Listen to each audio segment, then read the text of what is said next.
संदेशवाहक इस कहानी को हम हर इंसान के लिए समर्पित करते हैं। एक कुत्ता और कुछ नौजवान, और वो लोकेशन तमाम असबाब सबूत बनकर गवाही दे रहे हैं।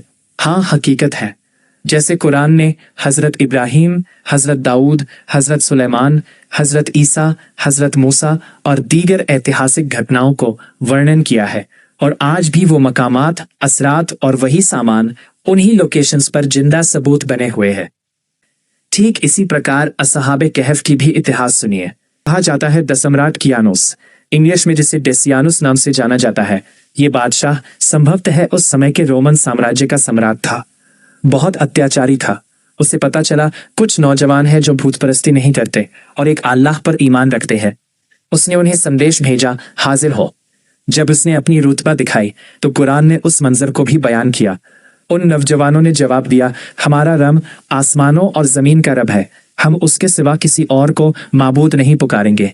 सूरह अल कहफ के 14वीं आयत है ये। फिर इन नौजवानों को शहर छोड़ने का मौका मिला और ये खुद को सुरक्षित रखने के लिए शहर छोड़कर किसी एक गुफे में शरण ले लिए। वो मकाम कौन सी है, इस बारे में कुरान में कोई इशारा नहीं है। इस्लामी इतिहास में कई जगह चिन्हित हुई है, जिसमें सबसे भरोसेमंद है जर्दान। कितने नौजवान थे ये भी स्पष्ट नहीं है, लेकिन मुफस्सिरीन के अनुसार 7 लोग थे और साथ में उनका एक कुत्ता भी। इस गुफा में प्रवेश करने के बाद उन नौजवानों ने अल्लाह से दुआ मांगी और उन्हें नींद आ गई। नींद खोलने के बाद सुबह जब उठे तो उन्हें भूख लगी थी। एक नौजवान ने आसपास में देखा तो थोड़े दूर एक आबादी और बाजार जैसा नजर आया। कुछ अपने लिए खाना खरीदने गया तो पता चला उसके पास जो सिक्के हैं वो सब बहुत पुराने हैं, सब कुछ बदल गया है। लोगों ने पता लगाया तो मालूम हुआ ये 309 साल पहले का है। तब उन नौजवानों को भी मालूम हुआ नींद में अल्लाह की मर्जी से उन्होंने 300 सालों से अधिक वक्त गुजार दिए हैं।